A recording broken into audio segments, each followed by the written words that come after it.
जय हिंद। चर्चे के बाद में मैं शिवजी यादव एक बार फिर से मेरे यूट्यूब चैनल चर्चे के बाद में स्वागत है आप सभी श्रोता एवं दर्शक बंधुओं का।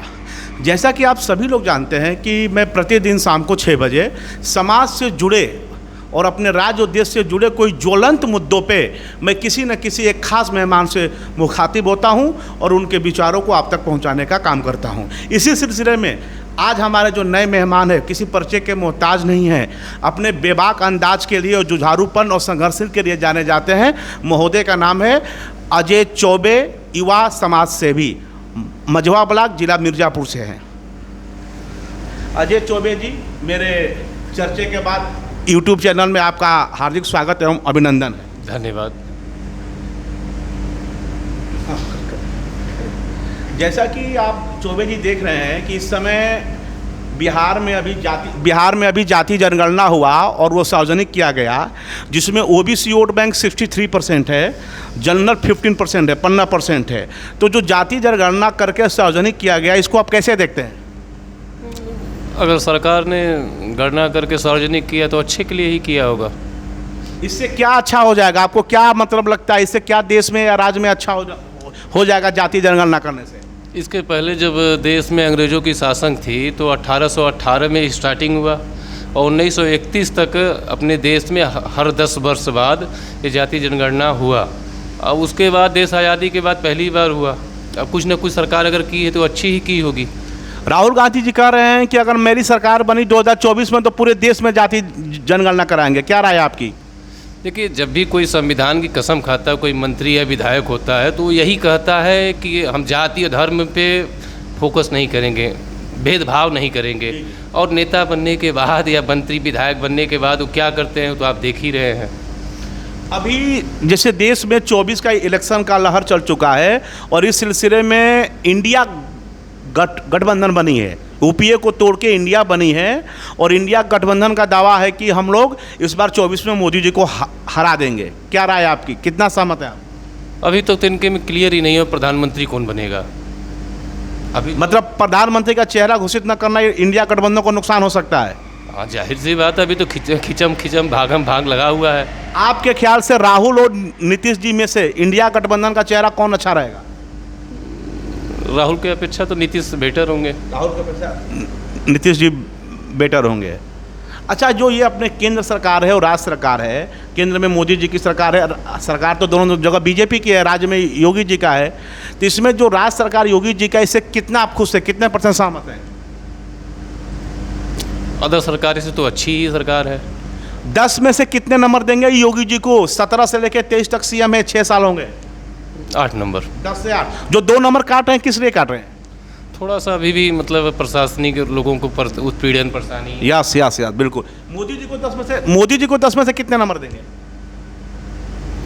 9। योगी जी से 1 नंबर बढ़ा के देंगे, तो उनको 1 नंबर क्यों काट दिया आप? वो तो मेहनत कर रहे हैं काफ़ी।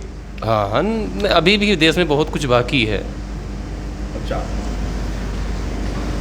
आपको अगर कहा जाए कि जो 24 का इलेक्शन है, मोदी जी बतौर प्रधानमंत्री बहुत अच्छे हैं, लेकिन बीजेपी के अंदर अगर 1 मिनट के लिए कहा जाए कि अगर मोदी जी को छोड़ के दूसरा अगर कोई चेहरा अगर बीजेपी में आपको प्रधानमंत्री का उनके समकक्ष दिखाई देता है, तो वो चेहरा कौन होगा? योगी जी या नितिन गडकरी? दोनों में से कोई एक बताइए। नितिन गडकरी। योगी जी से नितिन गडकरी बेस्ट होंगे। इधर इंडिया गठबंधन में आपने पहले ही बता दिया है, राहुल और नीतीश जी में से नीतीश जी बेस्ट होंगे, लेकिन महागठबंधन में कई सारी पार्टियां हैं, ममता जी हैं, आरजेडी हैं, समाजवादी पार्टी है, उसमें ममता जी, अखिलेश जी, इसमें से किसको करेंगे पसंद प्रधानमंत्री के तौर पे? वो तो नीतीश कुमार को हमने पहले ही बता दिया। अच्छा, लोगों से बेटर तो वही है। अभी आपको राहुल जी से भी बेस्ट नीतीश जी लगेंगे, इंडिया जो अलायंस हुआ है। अच्छा, अभी हाल में ही कल की घटना है, एक आंदोलन के आंदोलन के कोख से पैदा हुई पार्टी है आम आदमी पार्टी, जो कट्टर ईमानदार लगती थी। शराब घोटाले में उनके मंत्री मनीष सिसोदिया पहले ही गिरफ्तार हैं। दूसरी गिरफ्तारी कर आम आदमी पार्टी के राज्यसभा सांसद संजय सिंह का हुआ है। क्या राय है इस पे? हो सकता है चुनावी फ्रंट हो 2024 को देखते हुए, क्योंकि पहली बार चार्जशीट में संजय सिंह का नाम नहीं था, बोले गलती से आ गया, फिर दोबारा इनके यहाँ पूछताछ हुआ, गिरफ्तार हुआ। संजय सिंह का कहना है कि जो इंडिया अलायंस बना इससे मोदी जी घबरा गए हैं, अपनी हार देख के बौखला गए हैं, इसलिए ईडी और सीबीआई का उपयोग कर रहे हैं, इस बात से कितने % सहमत हैं आप? नहीं, अब उनका नाम है तो वो कुछ भी कर सकते हैं, लेकिन अगर सरकारी काम है, कानूनी कार्रवाई है, कुछ होगा तभी ना, उनको ऐसे तो कोई करेगा नहीं उनके। तो आपको नहीं लगता कि जो मौजूदा सरकार है ईडी और सीबीआई का दुरुपयोग करके विपक्षी दलों को, नेताओं के यहाँ रेड मरवाती है? अभी केजरीवाल जी का स्टेटमेंट आया कि 24 तक विपक्ष के कई नेता गिरफ्तार किए जाएंगे और जेल भेजे जाएंगे। तो क्या सत्ता का दुरुपयोग नहीं कर रही है मोदी जी? नहीं, हो सकता है, जरूरी नहीं है। तमाम सारे तो हर सरकारों की यही काम है।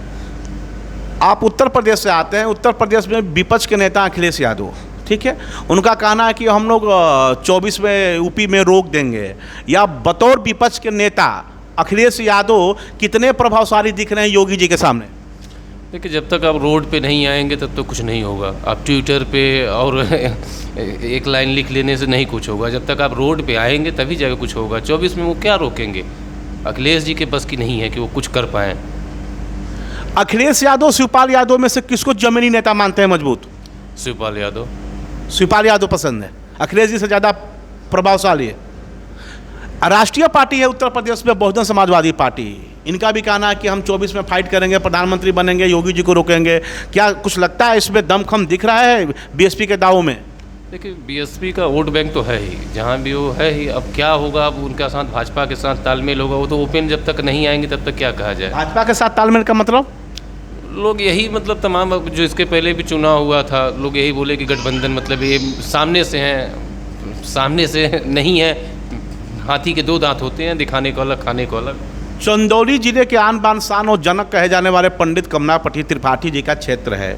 एक पुराना इतिहास रहा, इंदिरा जी के ज़माने से कमलापति त्रिपाठी जी मुख्यमंत्री रहे, रेल मंत्री रहे, इवन कांग्रेस के अध्यक्ष भी रहे और उप प्रधानमंत्री प्रधानमंत्री बनते रहे। उनके पौत्र है पंडित ललितेश पति त्रिपाठी, जो इस समय कांग्रेस से इस्तीफा दे के खासे नाराज है। और औरंगाबाद हाउस की मैं चर्चा कर रहा हूँ। अभी अजय राय जी के प्रदेश अध्यक्ष बनने पे उत्तर प्रदेश कांग्रेस कमेटी का एक मामला तूल पकड़ लिया है। ये ललितेश पति त्रिपाठी को बड़ी जिम्मेदारी दी जा सकती है, पूर्वांचल का प्रभारी बनाया सकता है और कांग्रेस में वापसी आ सकता है। आपको क्या लगता है, जिस तरह से ललितेश पति त्रिपाठी जी का कांग्रेस में अपमान हुआ, कांग्रेस से भागे और फिर कांग्रेस में जाने को, आपको ख्याल से ललितेश जी को कांग्रेस में आना चाहिए या किसी दूसरे दल में जाना चाहिए? आप उनके विधानसभा से बिलोंग करते हैं। मैंने ज़मीनी स्तर के त्रिपाठी जी ज़मीनी स्तर के नेता हैं, ऐसा कोई बात नहीं। लेकिन वो फिलहाल टीएमसी में जब तक नहीं आएंगे तब तक कुछ कहना मुश्किल है।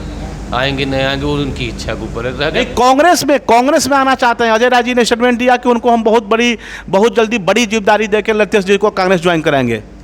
आ भी सकते हैं, आना चाहिए उनको। अब उनके पूरा परिवार, फैमिली ही, बैकग्राउंड टोटल देखेंगे तो सब कांग्रेसी हैं, तो कांग्रेसी हैं तो मतलब कांग्रेसी है तो कांग्रेस से कब तक भागेंगे। हाल में ही अभी उत्तर प्रदेश में एक बड़ी दर्दनाक, खौफनाक और मेरी पूरी तरह से संवेदना उस दोनों परिवार के साथ है। अति हृदय विदारक घटना हुई देवरिया में।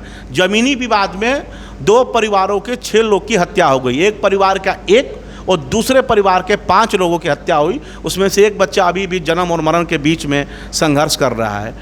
क्या कहेंगे इस घटने के बारे में? सरकार जांच कर रही है, अब जो रिपोर्ट सामने आएगा वही कहा, मतलब देखा जाएगा, उस पर कुछ कहना बेकार है। मामला 2014 से कोर्ट में लंबित है। थाने में दुबे जी ने अर्जी दिया, कई बार नापी हुआ, लेकिन 14 से लेकर 23 तक में कोई सुनवाई नहीं हुआ। लेखपाल, कानूनगो, तहसीलदार सबने कड़ी गिराया, औपचारिकता पूरा किया, पर किसी ने कोई ठोस कार्रवाई करके नतीजा नहीं दिया, जिसके कारण आज मामला तूल पकड़ लिया और 6 लोग की जान चली गई। आपको नहीं लगता जो न गुंडा राज न भ्रष्टाचार अब की बार भाजपा सरकार का नारा था, ये कहीं ना कहीं अभी पूर्ण रूप से भ्रष्टाचार और गुंडा राज गया नहीं है? नहीं, अभी गया नहीं है। अगर गया होता तो सामने घटना देखिए, आप देख ही रहे हैं। आप यूथ कार्यकर्ता के तौर पे माने जाते हैं, हालांकि अभी कोई पार्टी से ज्वाइन नहीं किए हैं, लेकिन आप राजनीति में, समाज सेवा में सक्रिय रहते हैं। तो क्या मान के चले, आगे चल के पंचायत चुनाव या जिला पंचायत प्रधानी के चुनाव में किस्मत आजमा सकते हैं? हाँ, जरूर, मौका मिलेगा तो जरूर आजमाएंगे, जरूर आजमाएंगे। हाँ, चलिए, ये थे हमारे साथ युवा समाज सेवी और तेज तर्रार प्रवक्ता अजय चौबे जी के साथ एक खास रिपोर्ट। फिर हम अगले दिन शाम 6 बजे एक नए शख्सियत के साथ करेंगे मुलाकात। तब तक के लिए जय हिंद। बहुत बहुत धन्यवाद चौबे जी। धन्यवाद आपका।